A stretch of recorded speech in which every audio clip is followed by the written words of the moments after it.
comment on this little meditation? Yes. At what stage or point would the practice of labeling be most to your advantage? Well, depending on how you want to use labeling. Just of the breath, Yeah. like the awareness Yeah. of long and short and in and out, and the pauses. This is helpful to keep your attention just on the breath, to sustain your attention on the breath, by labeling the beginning and the middle and the end and the pause and so forth. This can help you to stay with the breath for a longer period of time. And it's helpful until, there will come a point where the mental activity of generating the label is actually disturbing the calmness and the clarity of your observing the breath. And at that point, you'll just naturally want to let it go. So then what happens for me is I incline my mind. Okay, so I want to drop that. It's too disturbing. So then I want to incline my mind, and what I have a tendency to do is go into like this a recall of mental formations or experiences or feelings that are very, very pleasant. Do you know what I mean? I'm not sure if I do or not. Tell me a little more.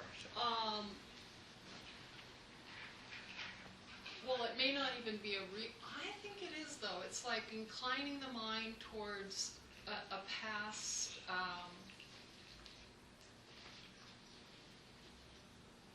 experience. Like it's occurring, but it's also a remembering of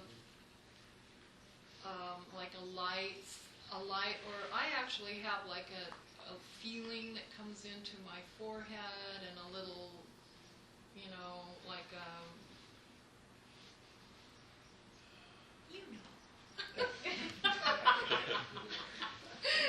Yeah. So you have a feeling, and you have. It sounds like you're describing memories, pleasant, that are associated with pleasantness. Well, they're not. They're abstract. It's like not a concrete thing. It's like a right. Yeah. And are they distracting you away from continuing to be aware of the breath? No. Okay. Well, if they're not distracting you, then they're just one more of those things that's going on in your mind. And is there some way in which these things have come up? You see them. Well, I'm wondering if it's a different? stage that's like, okay, what I'm wondering here is, because I've been meditating longer than 6 months, and I'm reading, and I'm still like fluctuating amongst all these stages. So I'm wondering if this is where I need to be headed, I guess.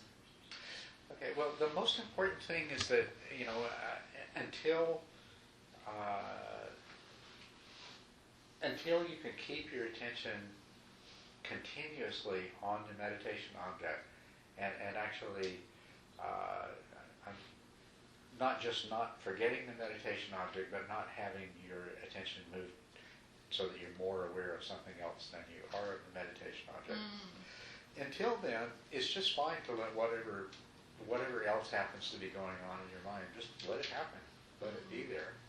And if it happens to be pleasant, which you seem to indicate some of these things are, that's fine too.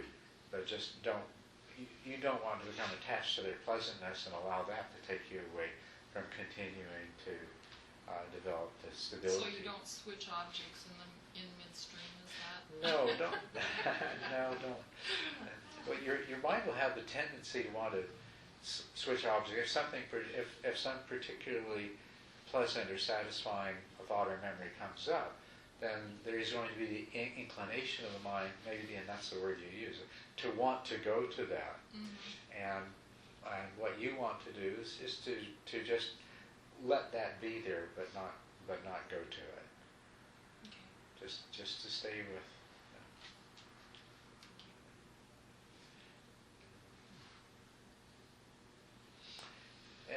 else want to address this little 15-minute meditation and what their experience was in it? Yeah. Yeah, I just thought I might just kind of share what happened for me. And there may be a question here, I'm not sure. But for myself, what I did is I first made the intention that I would not lose the feeling of the breath, breathing in and out the entire time, which I was able to do. I don't believe that I forgot one breath, which I was so happy. But at the same time that was going on, there were a lot of other things that would come up. I would remember and get involved, but I didn't lose the breath. So, but my initial thought was I would kind of get upset and a little bit like get after myself for these other things coming up. They would kind of come and then I would kind of let them go, but I kept the breath going. And then I had a thought, oh well, it's just like somebody turned a radio on somewhere. It's not really for me. It's not myself. Or they're like maybe children that just sort of came into the room. And so the way to treat that is to be really, really kind and just say, be real kind to these thoughts. Like, oh, it's okay you came up, you can kind of go away. That's right. And then I got so excited about that became a big distraction. But I still didn't lose the breath, so I said, okay, now, that's nice, I'll remember that later or something. And then I just tried to kind of keep going, but there's always a little bit of a tug of war between the two. Yeah. Right. But I was happy that I made it through, and I believe I didn't lose that meditation on it, at least for that 15 minutes. Yeah.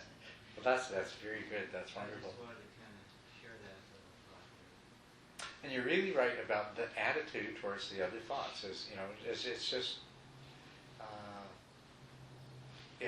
be kind to it. You just let them come and let them be and let them go, without worrying out. They're like a radio playing in the background. Or just, you don't need to be annoyed at them or upset by them or trying to make them worry or anything like that. It's very good. Yeah. I think you were first. For me, it's always easier to meditate in a group, Yeah. especially here. And I know that has to do with energy, but also it relates to something. What you said earlier, the intention is strengthened by consistency more than by willpower. And I want to, if you could elaborate a little bit more on this, because I feel when I come with a strong determination to my practice, it's much better than when I kind of wishy-washy sit and say, let's see what's happening. And here, when I'm here, I'm knowing my intention is very strong. So is that willpower? Well, I wouldn't call that willpower. I'd call that, strong determination, consistent determination. Yeah. It's, it's not that you're trying to force yourself to do something. It's rather that you have found in yourself the motivation that this is what you really want to do. Yeah. And I think that's the way that you want to go. That's the right way. You want to have that genuine internal wish, for all of the different kinds of motivating reasons that you can. That it's what you really want to do. And really stay away from forcing yourself. Well, I said I'm going to do this, so I'm going to do it. Or, and that sort of thing. Yeah. So that's, thank you for maybe helping to clarify that distinction there. Of course, the way we use words and understand them, there can be subtle differences. But it's, what I associate with the terms like willpower, and the reason that I chose that word to say what's not to do, is there's a sense of trying to force the mind to go somewhere where it's not ready to go. Whereas the other, the strong determination, the wholesome desire, the motivation, that's what we want. And it's not unusual either, no? That you feel in a group that's easier? No, it's not unusual at all, and you can, take advantage of that as much as you can. And of course, over time, you'll see that your meditation improves on your, when you're meditating alone as well. But yes, just the presence of other people. Some of us are much more sensitive to that than others. That, when you're with a group of people that share the same motivation, it greatly boosts our own. Yeah. Thank you. I found it so helpful to, as you suggested, to be grateful to the part of the mind that brings you back rather than to be judgmental. That was such a relief. Yes. Yeah. Thank you. Well, you're most welcome, and it's very important. Meditation should always be pleasant. It should always be relaxing. And when you find something about it, if you find yourself either speaking or thinking in such a way that words like hard or difficult come into it, you need to have a look at where that's coming from. It should be relaxing, enjoyable. You should feel relieved. Yes.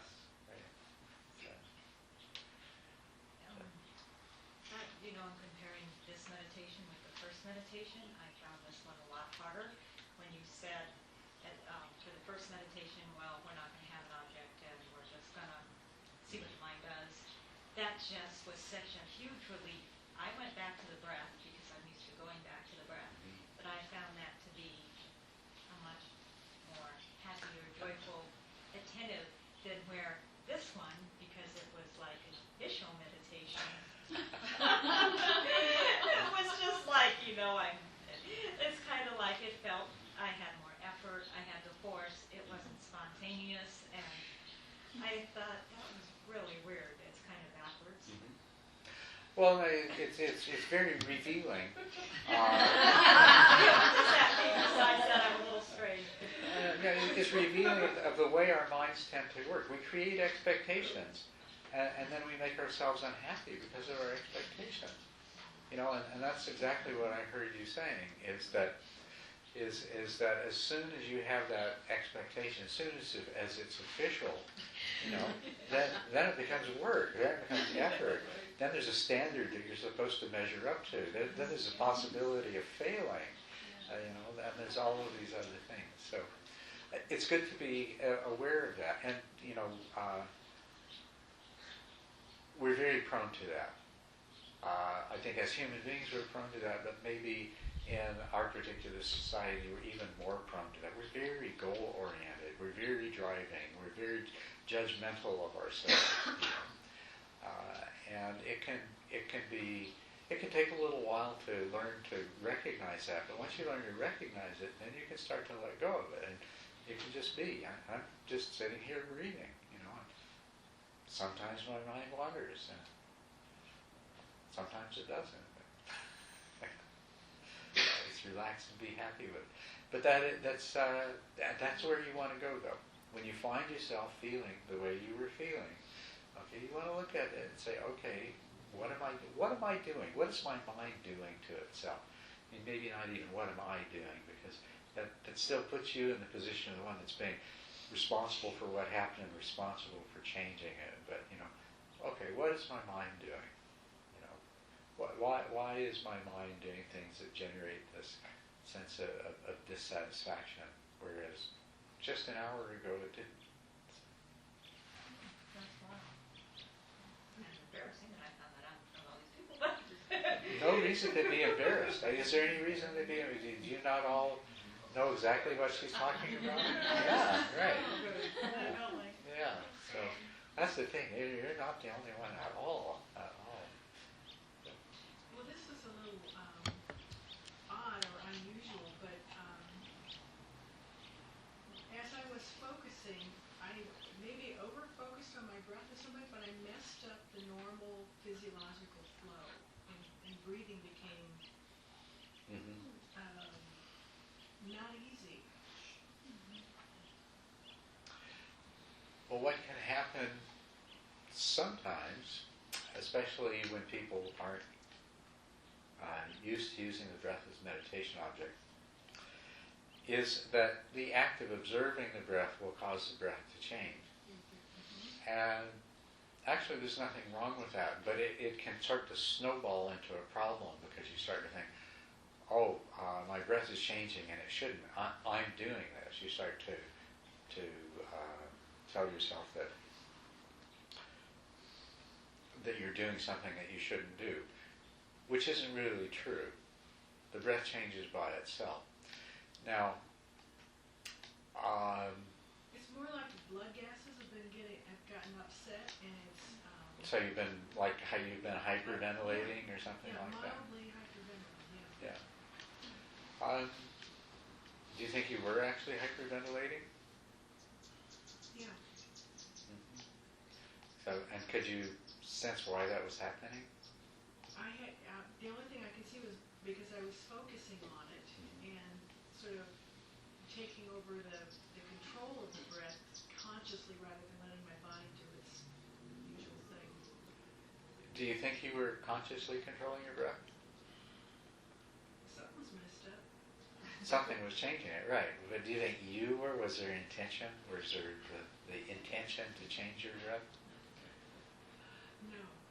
Do you think it might have been that because you're observing the sensations of your breath, that some other part of your mind was altering the breath to make the sensations stand out more and be more easily observable? I can see that could have happened. I'm not saying that it did, but if you're trying to observe the sensations very clearly, there can be an unconscious, and therefore you don't need to put any eye on it. There can be an unconscious tendency to exaggerate the breath in order to make it more observable, and that sometimes happens. If you think that's what's happening, just try to relax and let go, and as much as possible, just to be in this passive observer state. It doesn't really matter if you notice all of the sensations. All that matters is that you're looking for the sensations. Whether you find them or not is quite so important. So you don't need to, and this will send the message to the others, whatever other part of your mind that might have altered your breathing to exaggerate the breath, that you don't need to do this. It's okay. I don't know if we've actually described what happened with you or not, but this is something that's not at all uncommon for people when they're not used to using the breath as an object. Can you think of anything else might account for your experience? No. Okay. What other comments? Yes. I just wanted to ask, could that have been part of that stage of purification of the mind where stuff just comes up, sensations and things just come up through the body? Yes, that is something. Rather than answering you directly, let me just open up a new sort of area here of discussion. And first of all, let me just do a quick little survey. Okay. How many of you experienced some period of mind wandering in 15 minutes? Okay. And how many of you experienced some forgetting of the meditation object where your mind didn't wander, you recognized it and took it back pretty quickly? And how many of you, in addition to Tim, never really lost the meditation object at all? Okay, you're always aware of it to some degree. Okay. Well, now, when your mind wanders, most likely, at least if it's wandered very far, whatever your mind will happen to be upon when you recognize that it's happened won't really have much to do with what originally caused you to forget the meditation object. It will have gone from a number of different associations already. So the only thing you really are likely to be able to be aware of with any clarity is the last thing that you happen to be thinking about before you realize that you weren't meditating. On the other hand, when you briefly forget the meditation object because your mind has gone to another thought. If you recognize it right away before it leads to something else and so forth, then you can be pretty clearly aware of what kind of thought or whatever the event was that was able to cause you to, was able to draw your attention away from the meditation object so completely. What's really interesting is when you don't lose the meditation object at all, your attention stays fixed. There may be other things that displace partially the meditation object. So you don't really lose the awareness of the breath, but there's other things that come into your attention. And those are really quite identifiable because you're paying, you're directly paying attention to them. So you know what those distractions are, or at least you have the capability of identifying those distractions. And then in amongst all of these are those periods where your mind is focused on the meditation object, and because it's still, you have an awareness of, in the peripheral vision of the mind, so to speak, you have an awareness of what other kinds of mental activities and what other kinds of distractions are present, right? So in terms of what you might have some retention of, because there was enough conscious awareness involved that it remained in your memory during that meditation, will be the last object in the sequence of mind wandering before you realize what was happening, or the objects that succeeded in taking your attention away, or the objects which succeeded in taking precedence over the meditation object without causing you to lose it. And perhaps some of the things that were just going on in your mind anyway while you were on the meditation object. Right? So can you, maybe as I'm talking here, can remember what some of the things were? And what were they? Were they the same kind of ordinary, everyday thoughts that your mind usually engages in? Yeah? Well, I had a surprising, it wasn't a thought, it was a feeling. I identified it and somehow I let it go, but I had a feeling of sheer panic. A moment of panic, yeah. Yes. Okay. So that's not as unusual as you might think. Strong emotions with absolutely no explanation for where they It come from. surprised me. Coming up. Yeah. But how many of you experience just their ordinary everyday thoughts? That's the same kind of stuff that's in your mind when you're doing the dishes or driving the car or whatever, right?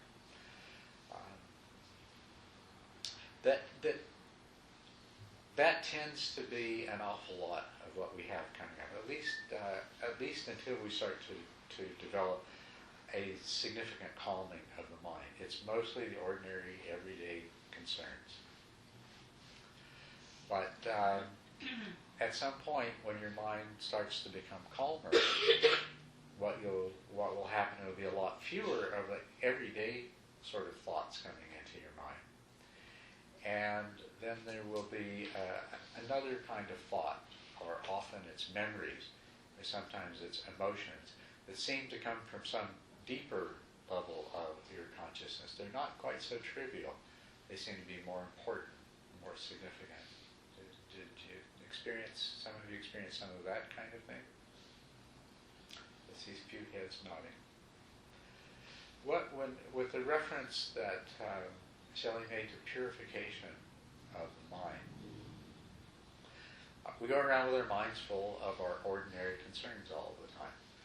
And when the mind starts to calm down and stop constantly processing and reprocessing all of this ordinary stuff, which, can I ask you honestly, isn't most of it a waste of time and mental activity?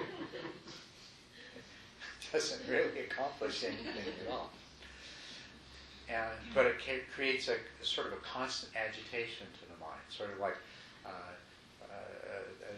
the surface of a lake that's all covered with ripples and waves and things like that. It's just constantly busy with this stuff. But when your mind calms a little bit, then stuff starts to come up from deeper recesses of your mind. And there's more important thoughts. Instead of thinking about that you have to remember to pick up bread on the way home tonight, comes to thoughts of the concerns about whether you really want to continue working for the company you're working for and the problems you have there. That would be an idea of something. It's a little more major kind of, it's a less trivial thought.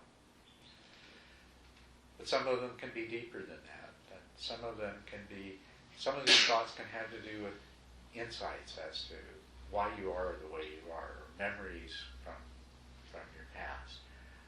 Sometimes you'll have emotional content. And the reason we call this purification of the mind is that what you are, or what your mind operates on the basis of, is all of this cumulative experience you have.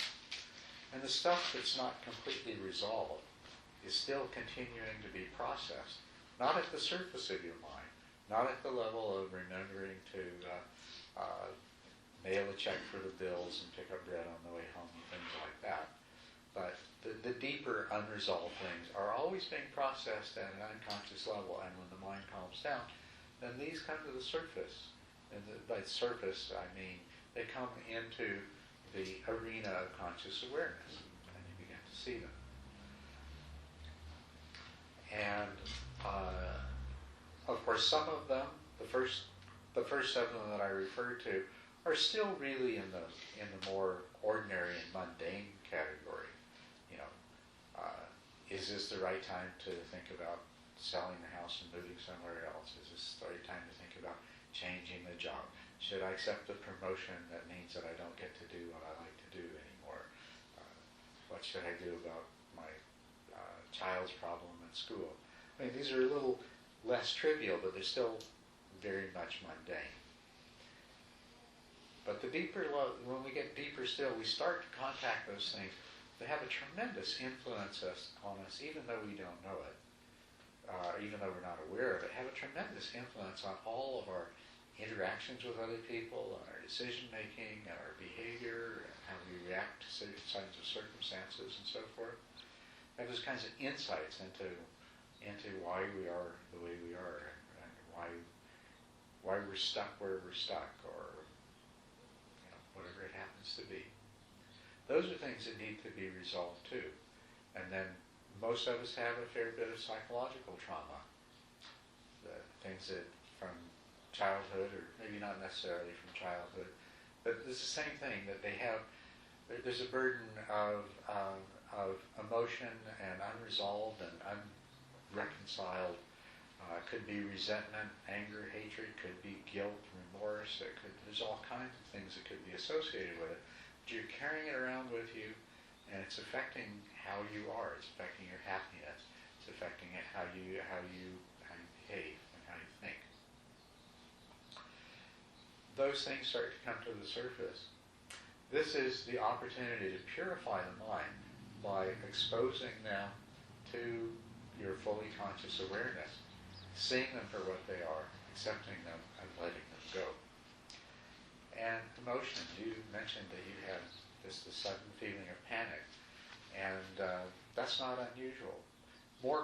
Even more common is people, when they're meditating, will suddenly have a feeling of anxiety. Just like they have no idea what it's associated with, but they find themselves suddenly feeling sort of anxious and almost afraid. This is coming from one of those deeper recesses in your mind, and you may not recognize what it is, you may not know what it comes from, but what you can still do the same thing with it. You can still look at it, accept it, let it be there, and then let it go. When emotions come up but you don't know what they're due to, if you can come to the place of being in acceptance and allowing the emotion to be there rather than reacting against it and wanting to push it away and drive it away and avoid it, then this creates a likelihood that whatever is behind that emotion will come into view as well. You have the same opportunity to examine it, let go of it, free yourself from it. And sometimes they may come back a few times, but eventually, if you succeed in fully letting them go, you will have purified your mind of this old residue of something that's unresolved that's continuing to have an effect in the present. So this is a very valuable thing, very useful thing to have happen. So this is what you can expect in the course of your meditation, that your distractions are going to go from just being ordinary, everyday trivia, working their way through to being those things which you can purify your mind of, and this will go a long way towards making it easier for you to develop the kind of focus and concentration that you need. Yes. In a meditation group that I was in before, we referred to those flashes as meeting your dragons. Yes, meeting your dragons or meeting your demons or things like that, right? Yeah, and it's really important that when you meet your dragons, that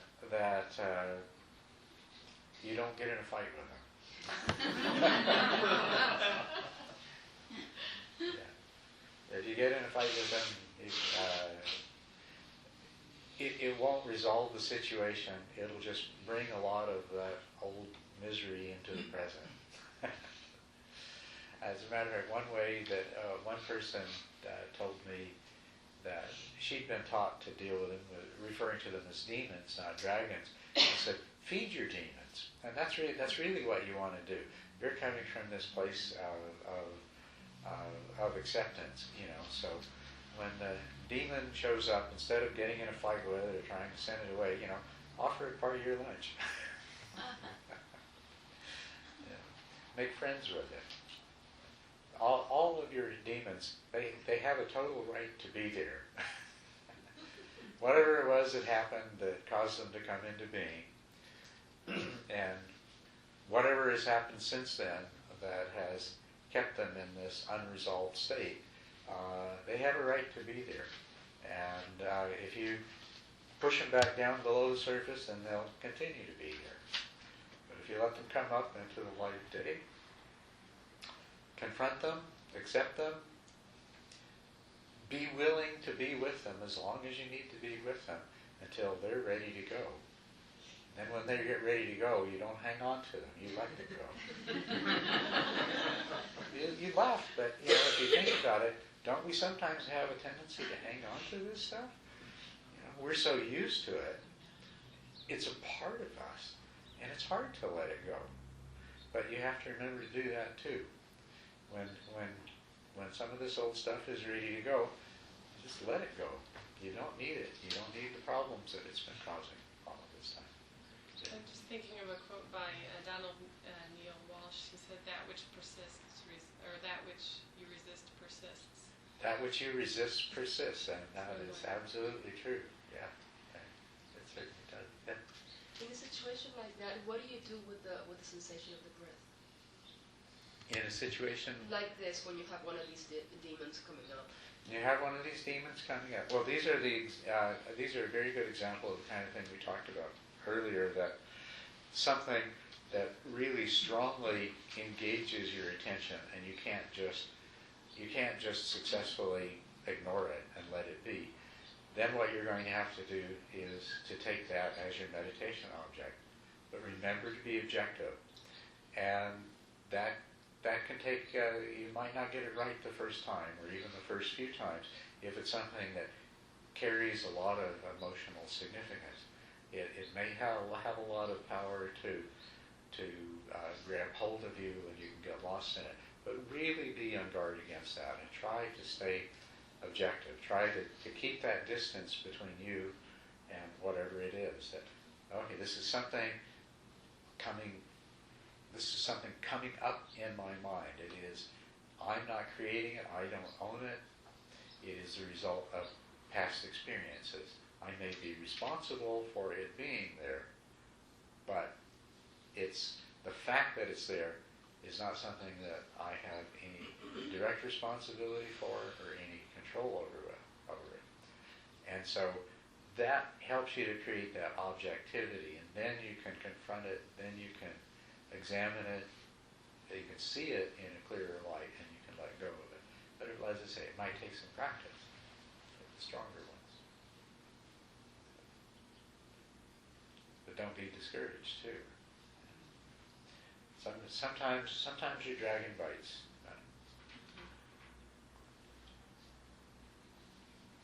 Yes. Can you explore the concept of letting it go a little more deeply? Could I explore the concept of letting it go More deeply. more deeply? Okay.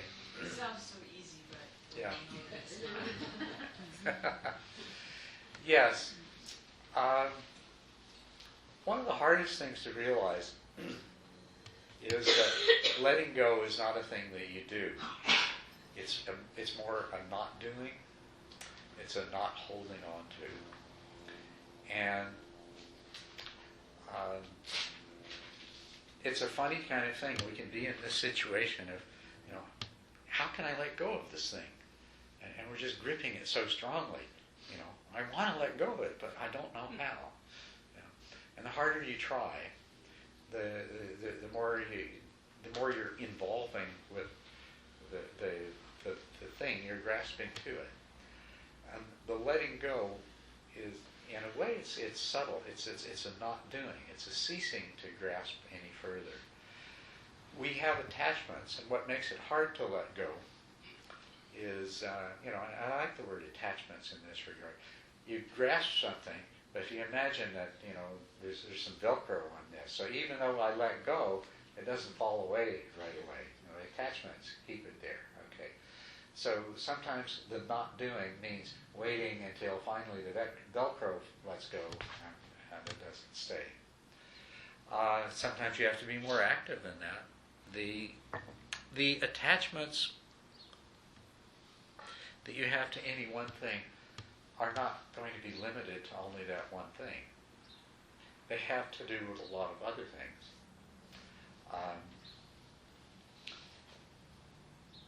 And we think of grasping and attachments most simply in terms of those things that we want and desire. It's harder to recognize that we are also grasping and attaching to things that make us unhappy, but we do.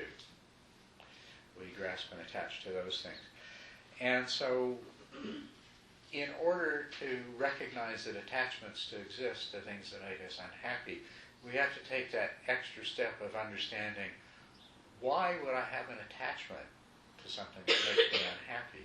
What else is it involved with? Or what other part of my psyche feels the need to hold on to this? And you don't do that, at least in meditation, you don't do that through analysis. I mean,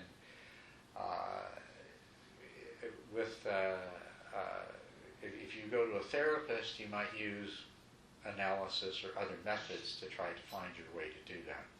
But the way that we do this in meditation, if it comes up in meditation, your mind's in a pretty calm state, in a pretty clear state with good awareness. We do this through simply continuing to investigate it and let it reveal itself.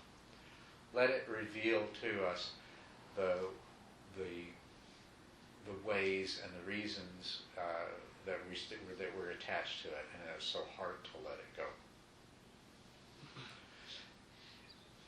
Now, how this manifests is you're sitting there meditating, and something comes up.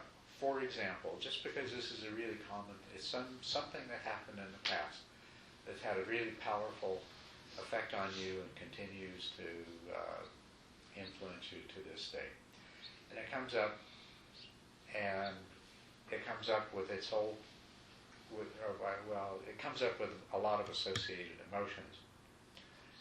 And it's so strong that you need to examine it, so you examine it and you start investigating it. And if you can just keep watching it, and how does this make me feel physically? That, this is how you stay objective with it. Did it produce a tightness in my chest? Do I feel I'm clenching the muscles in my forehead? How does this make me feel? What's the emotional content of this? Maybe you find that there's some remorse associated with it, but you continue to watch, and then you realize, well, no, there's anger too.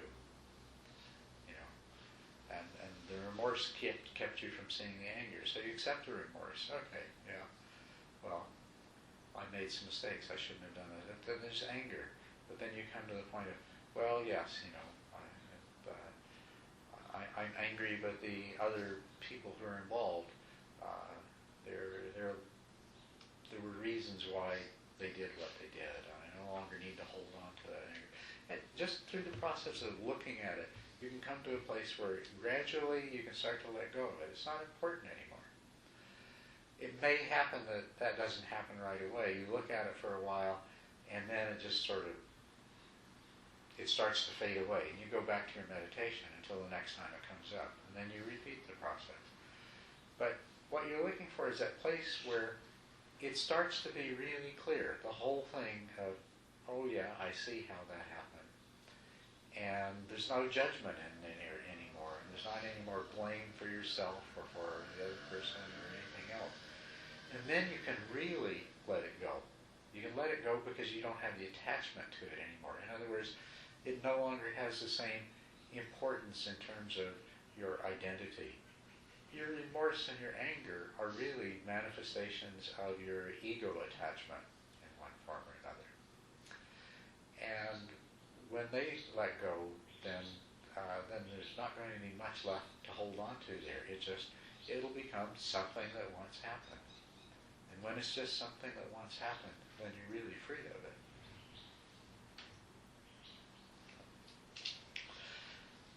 And it's one of the huge benefits of meditation. It's necessary. Your mind has to become purified of these things. You're not going to get to that place of effortless concentration and rapture and happiness while your mind is still roiled in its deeper levels by all these unresolved past concerns. The purification of mind absolutely has to happen. It's an essential part of it. That's a wonderful thing too, though. Because as you begin to let these things go, they begin to no longer to affect you in undesirable ways.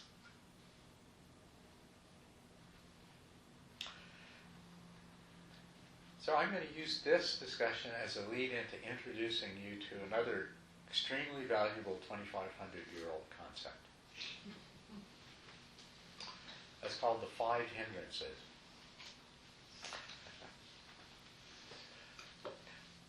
The 5 hindrances are, well, first of all, they're called hindrances in this context because they are hindrances to our developing these deep and profound meditative states that we would like to be able to access easily. But they're also quite obviously hindrances in every aspect of our life. And as a matter of fact, they're also hindrances to the awakening that process of meditation is hopefully leading us towards. Now, which order to present these in? I'll present them to you in the traditional order first, but then we'll talk about them in the order in which you're going to, in the order in which a person who begins a practice of meditation is most likely going to encounter them.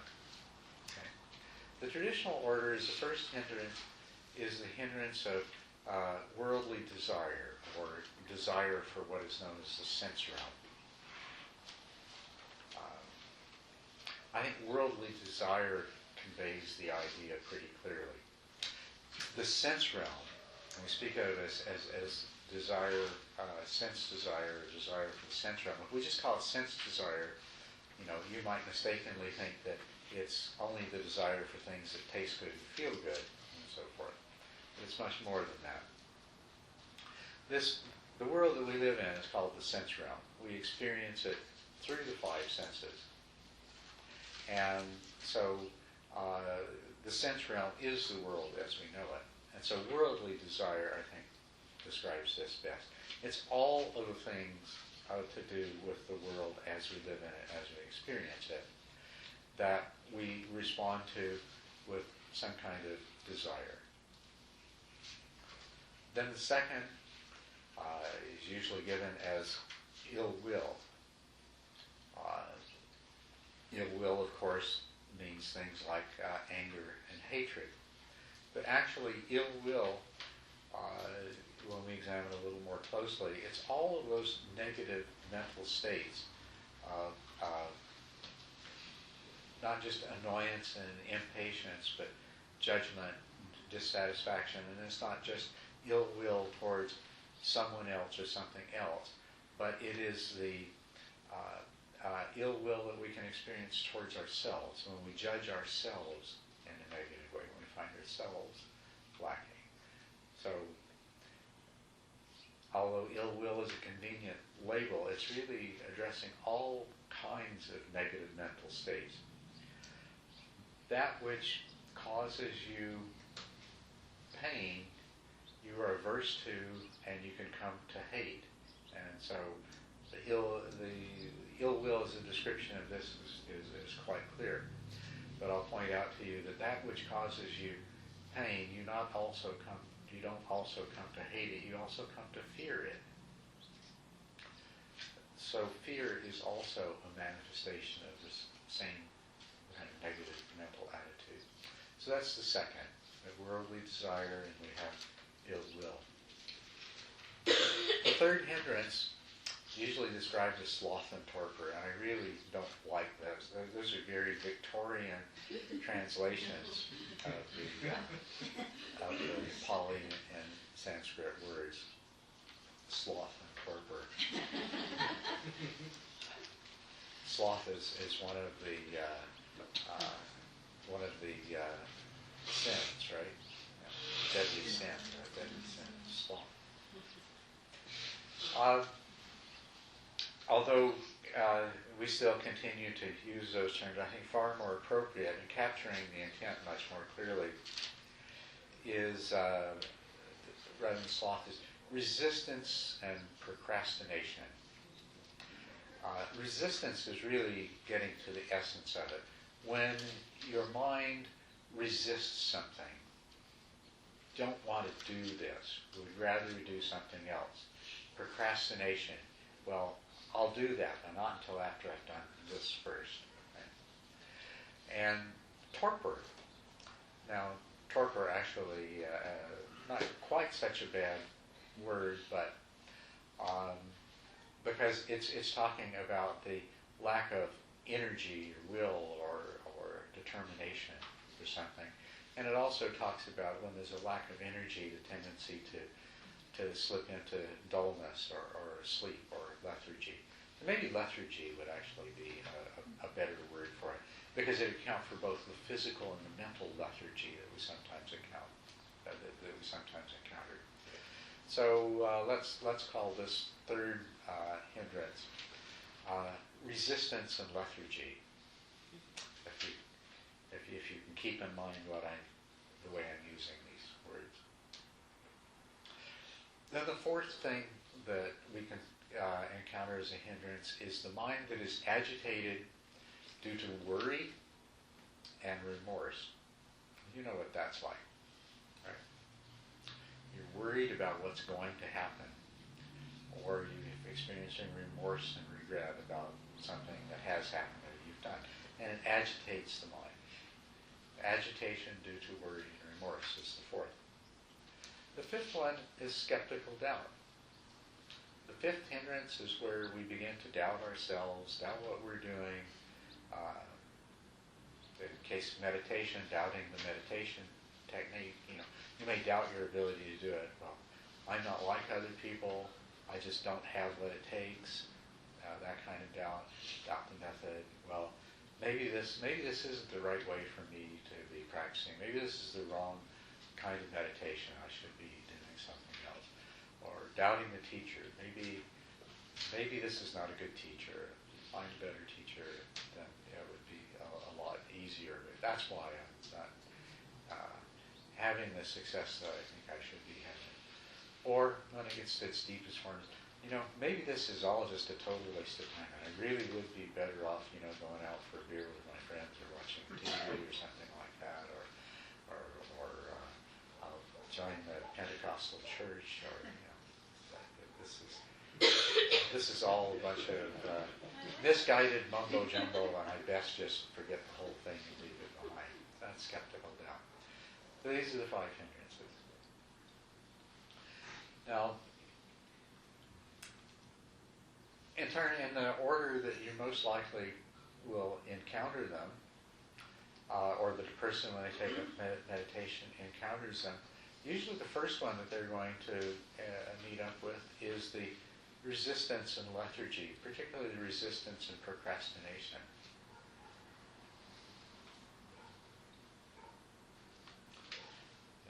And that's why the first of these 10 steps is establishing a practice.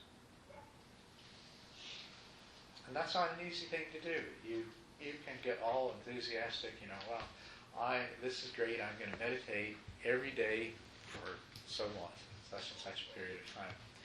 And so for 2 or 3 days you do it, and then something comes up and you don't. Then nothing comes up and it's time to do it, but you don't really feel like it. And then even if you have when you become successful at sitting down to meditate on a regular basis, you sit down and you still have a resistance. But, maybe I'll just daydream, or I'll plan my project, or I'll solve some problems that I have, or something like that, because watching my breath is not going to be any fun. That resistance is still there. And then lethargy, which can be physical. You can be tired and go to sleep, or you could just feel like you're too tired to meditate. So this is usually the first one that we encounter. We have enthusiasm to start with, and that just doesn't last very long. And then we encounter this resistance. Then the next thing that we might encounter is doubt. Maybe I can't do this. Maybe this isn't for me. That sort of thing. And then the next one that we come across is worldly desire. Well, actually, it's probably been operating in concert with some of these others. Don't you have more important things to do with your time, with your energy? That's part of the procrastination and resistance thing. They work together that, I have this other more important thing. It's not that I'm not going to meditate today, but this is really important, my happiness depends on it, so I'm going to do this thing first. And you might not ever get around to meditating. But worldly desire is also the source of all those thoughts and distractions that you have coming up.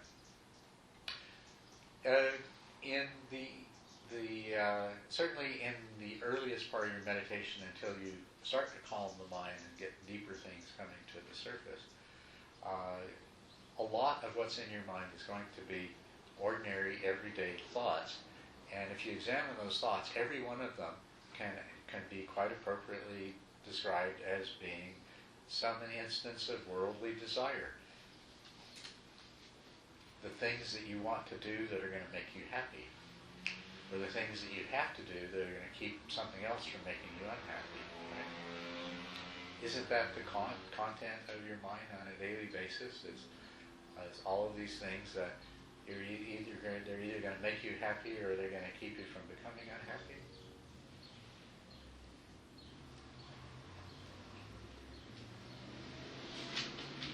It could be desire for pleasure, the things that taste good and feel good. But it's all kinds of other desires. Being liked, being respected, being admired, having money, making money, getting promoted, holding on to the things that you want, not holding them lost. Just goes on and all the things of the world, and those will come up, and they're hindrances. They keep taking you away from the meditation object. And another thing that will take you away from the meditation object are thoughts of ill will. All of your unhappiness and annoyance, and your anger and your hatred, whether it's directed at somebody else, or directed at yourself, or directed at the government, or your boss, or your job, or the medical system, or whatever it happens to be. It takes your mind away, doesn't it? So that's so usually worldly desire and ill will are the source of many of the thoughts that create our distractions, and that can also have the effect of sapping our determination somewhat and weakening our intention.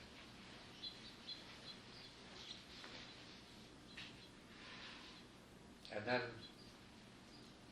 there's the agitated mind due to worry and remorse. And I put this last, not because it isn't always present, because usually the others are predominant, and it's a while before you get to the point in your meditation where you realize that your mind is agitated even when you're not being plagued by thoughts of worldly desire or ill will.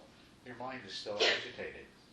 And sometimes it's just at that point where the ordinary mundane thoughts are no longer predominating, that what comes to the surface is the things that you're worried about.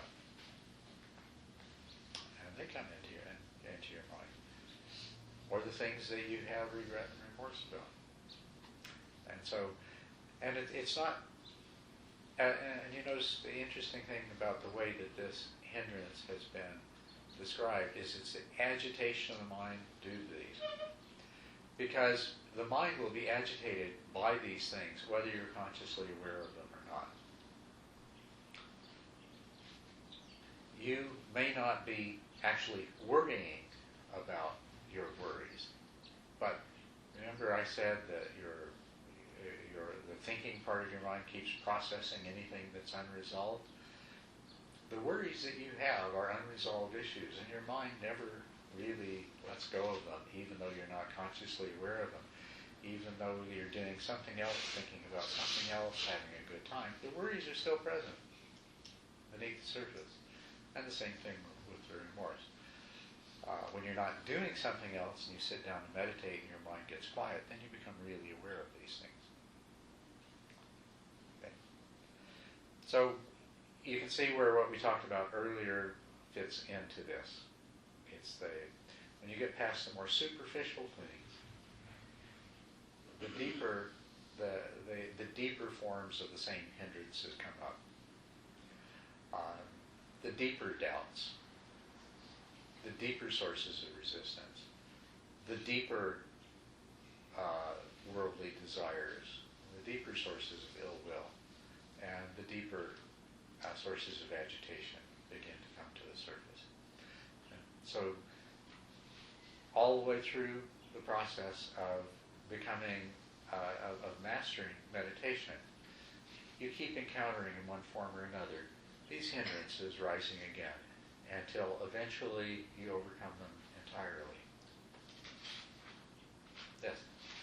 I have a question to the relationship of skeptical doubt and resistance. Like you said, for example, under skeptical doubt could be, this is not the right teacher, so I'm not going there. Where comes discernment in, and where that relates to resistance as a right thing, a protection actually? You are not ready for this, you want something else. So it's a positive resistance at that. Well, the difference that I think is important here is between what is rational, logical, and reasonable, and what is primarily emotional, or coming from a level that you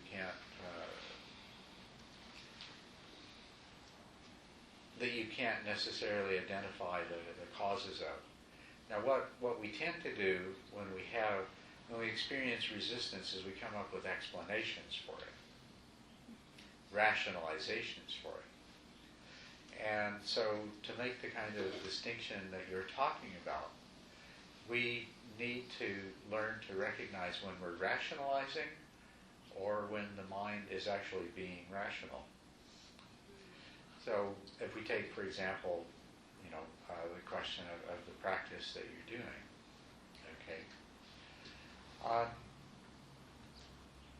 An irrational resistance or an irrational doubt is an emotional state that stands in the way of you doing the practice, or stands in the way of putting your full intention into doing the practice. And in that case, it's a hindrance. But if you've overcome the hindrance, and you've put the time in, and you put the efforts in, and you followed the instructions very carefully, and it's just plain simply not working at all. Not just not going as quickly as you think it should, but it just doesn't really seem to be working. And that's a different kind of doubt there. And that's one worth paying attention to. Is this addressing the distinction that you're asking about? Yeah, I'm thinking also about discernment, that you make a choice where this leads you and where you want to be led. And that is that when you have resistance to one thing that is a positive thing, then it's almost like cutting you off that side track instead of moving on to what's right for you. Yeah. Could you give me an example of? Well, I think the teacher example is a great one in terms of I have met so many teachers and I had a lot of resistance to some and to others none. And I trusted that intuitive feeling I couldn't get what they wanted to teach me. And was it just me, or it led me to something else where all of a sudden everything opened? So what is that? Was I not ready, or was it really not the right teacher at the right moment for me? Well, if you weren't ready, it wasn't the right teacher at the right moment. Yeah. Yeah, but then the resistance is right. It took the desire and the determination to find the next step, Yeah. and that never wavered. It was just another stop on the path then. Well, the thing that I think that is really important about practicing in the way that I'm talking about is this, that right from the very beginning, we're learning to have introspective awareness. We're learning to examine what's taking place in the mind and practice mindfulness of it. Because the only way you can have the kind of discernment that you're talking about and that you need is to be aware of what's going on in your mind. How else can you discriminate between a resistance that's coming from a kind of laziness and a resistance that's coming from a deeper intuition that this really isn't what you should be doing? Because otherwise, if you don't have that kind of introspective mindful awareness, there really is no way to tell the difference. And the mistake that people always make, all people make, at some time or another, and sometimes far too often, is either to mistake a feeling for some profound direction, and in which case they make a mistake or they lose an opportunity, or else to ignore a genuine intuition and waste their time. So there's no way to tell them apart. And I mean, the same person can do both of those things on successive days and in different circumstances. The only way to tell the difference between them is actually to develop some ability to objectively examine what's taking place in your mind. That's how you can tell the true intuition from an irrational emotion that's maybe quite counterproductive.